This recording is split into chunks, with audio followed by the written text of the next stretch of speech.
يعتبر اللاعب الشاب إسماعيل الصباري صاحب 22 سنة من أبرز اللاعبين في صفوف المنتخب المغربي الأولمبي الذين نالوا ثقة وليد ركراكي لدخول تشكيلة أسود الأطلس. ولد اللاعب في مدينة تيراسا الإسبانية، وارتبط وجدانيا منذ صغر سنه ببلده الأم المغرب بفضل التربية التي تلقاها من أسرته. بدأ الصباري مسيرته الكروية في بلجيكا داخل مركز تكوين نادي أندرلخت، قبل أن يلتحق بصفوف نادي جينك للعب بفئة أقل من 17 عاما، ليتطور بعد ذلك ويلتحق بفئة أقل من 21 عاما، قبل أن يغير الوجهة صوب هولندا للعب رفقة نادي إندهوفن الهولندي في فئة أقل من 21 عاما.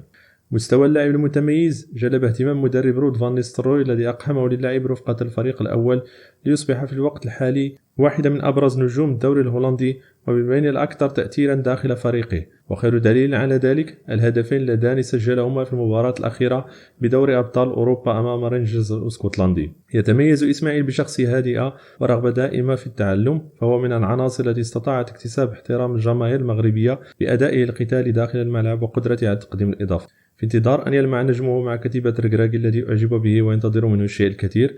اتركوا لي آراءكم في التعليقات بخصوص مستوى اللاعب، وإن كان بإمكانه تقديم الإضافة المرجوة للنخبة الوطنية، خصوصا في تواجد لاعبين مجربين في نفس مركزه.